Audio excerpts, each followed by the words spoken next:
Well, and the interesting thing also is when you go, this actually makes me much more like the women in the country than the men. It's actually a question of equality, because all the women walk around and have, so the medical term prepuce and these kinds of things that people don't know. Women all have the exact same basic, and maybe you can speak to this a bit more about the basic anatomical structures are comparable between men and women. It's not, the, those areas are not like incompatible with one another. They have the same origin. They just differentiate because of the hormones. It would be not just anathema. Women couldn't imagine the idea of being without a prepuce now, even though it was legal in the United States until like the mid 90s, early 90s. Well, what's interesting is that interventions into the female prepuce, which is sometimes called the female foreskin. So just so people know, the prepuce is the medical term for both the clitoral hood and the penile foreskin. And it's because, as Stephen mentions, this tissue it starts as a genital tubercle that's pre-differentiated, and then because of the exposure to hormones, when you have sex differentiation happen, it either becomes a clitoral hood or a penile foreskin.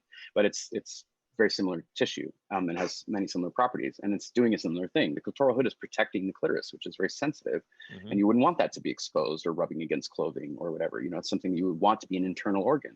And what many people in the United States understand is the head of the penis has sort of evolved to be an internal organ. It's like your eye is covered by an eyelid. It's moist and soft and very sensitive.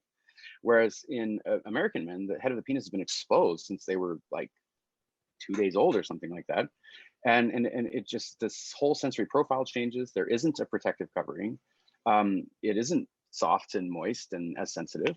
I mean, I won't get into the whole medical literature about how you try to assess this using like filaments and so forth. It's very interesting question scientifically. But anyway, the sensory profile changes, let's just say that. So, however, you just said women wouldn't imagine being without their clitoral prepuce, except for in societies where female circumcision is common, like in Malaysia, for example. Now, there's some debate about what exactly is done. Like in Malaysia, it's among Muslim Malays, it's very common to have both boys and girls are circumcised. And in some cases, what's done is a prick to the clitoral hood. So it's sort of a ceremonial thing where a drop of blood is released, but there isn't actually removal of tissue. But some Muslim cultures practice partial or total removal of the female prepuce. And what's interesting is that in cases where that's the common cultural practice, women there will speak about circumcision and female circumcision in the way that American circumcised men speak about circumcision. They'll say it's normal, it's better. They'll say it's cleaner. They'll say people who aren't circumcised are dirty. They'll tease the uncircumcised girls and they'll call them these horrible names and suggest that they're, disgusting because they haven't undergone this, this procedure. And so it just goes to show the power of cultural norms to shape your sense of what's normal and what's aberrant. We in the United States are like, female circumcision is this barbaric, horrible thing. But if it's common in your culture, the women are often the strongest advocates of continuing the practice. And it's overwhelmingly is the grandmothers and aunts and the women who are the ones who control and manage and ensure the perpetuation of the practice. And they're the strongest defenders of it.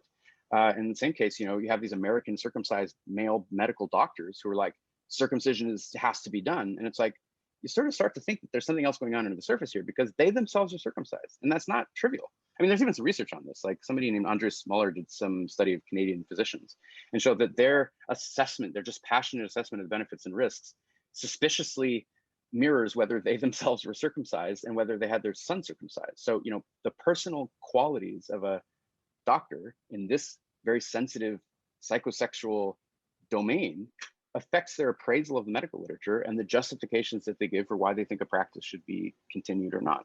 Mm-hmm.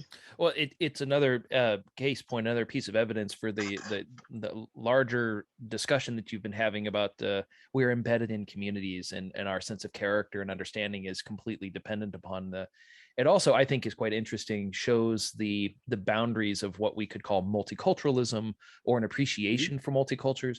But in so doing, it makes you have to reflect upon your own. So in doing this, it's actually engaging sort of in like Socratic philosophy, looking at the boundaries of custom. I would like to see more of that in the United States. What's happened is that there are some Muslim communities, notoriously now the Dawoodi Bohra, who practice both male and female circumcision. And in their case, the kind of cutting they do to the girls is typically less severe than what they do to the boys. And yet they've been arrested and on charges of female genital mutilation, which when people think of mutilation, they're imagining typically something more severe that's done in Northeast Africa and with infibulation and so forth. But Right. all these things have been collapsed under one heading. And so these Muslim immigrants are being just openly vilified and treated like barbarians and being treated like criminals for doing something to their daughters that is, on any view, far less severe than what they do to their sons. But the thing is, what they do to their sons is what we do to our sons in the same culture. So it's not, we don't care. We're Right. not, we're not shocked by it. So we're happy if they do something that's slightly different from we do. And by the way, in this Muslim community, the girls are seen as just as worthy of circumcision as the boys. Like, you have to consider that in Judaism, for example, to take any, maybe people are more familiar with this example. In Judaism, circumcision is the central rite of the religion. And so the boys are seen as entitled to be circumcised and this symbolically entered into this covenant with the deity. And it's seen as something that elevates their status and is a good thing. So it's sexist on its face because girls don't have an equivalent procedure within Judaism. Whereas in some of these Muslim communities, their interpretation of Muhammad's injunction to have a form of cutting for girls, but that's less severe than the boys, is that they should be included in this important ritual and initiated into the religion on equal footing as the boys. And so in a way, it's like an egalitarian practice, but because we've associated FGM with patriarchy and abuse of women, these Muslim immigrants are being vilified. And if people just were to have an actual real dialogue and say, oh, I see, we circumcise our boys, you circumcise your boys, you also circumcise your daughters, that's interesting. I mean, I guess you do it in a way that's different from my stereotype of what I think is happening in Africa, but I guess you're not like a bad person for doing this. At least if I'm not a bad person for circumcising my sons, maybe you could be a good person and you think that this is good for your daughters. But actually, that's interesting. Like, I'm really opposed to what you do. Maybe there's some reason not to do what I do. I mean, you could actually have a sort of, like you're talking about, a legitimate multicultural dialogue where people have equal standing to discuss each other's cultural practices.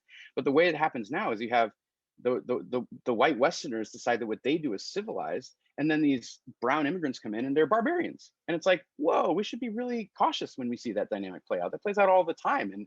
But here it's just so easy for us to think that, we're rescuing children or something like that, but we're only interested in rescuing the girls because what's done to the boys is what we do to our boys as well.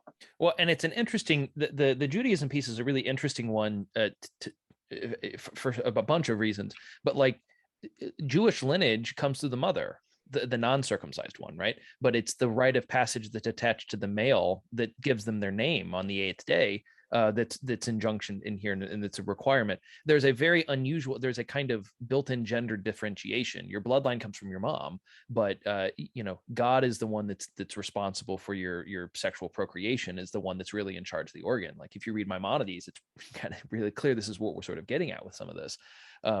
So there's sort of these theological things that wrestle with that have a hard time being compatible with especially with contemporary notions of egalitarian gender differences that would be much easier to navigate if you just did it uniformly to both, or I should say to all sexes, not just to, because there are intersex people that also have to engage in these kinds of experiences. Also, there's now a community happening within Judaism about what to do about people who identify as transgender, because now when you have traditional structures within rabbinical Judaism that are like classically patriarchal, where only the men are allowed to read the Torah and women have to worship separately, and there's this kind of segregation based on sex. There's this idea of, well, what happens when somebody starts out as one sex and then on some conception transitions to being a member of the other sex? It's like, how do you deal with that theologically? And this also has interesting implications, because if you were born with male typical genitalia and you were circumcised, but then you adopt a female gender identity, then it's sort of like you start to realize that, when you cut a child's genitals, you don't know how they're going to grow up. You don't know whether they're going to identify as a boy or a girl. You don't know whether they're going to be gay or straight. You don't know what their sexual preferences are going to be. So you're making a permanent decision about a very private part of their body without the ability to be confident about how that will play out for them. And so this is something that's now, coming to the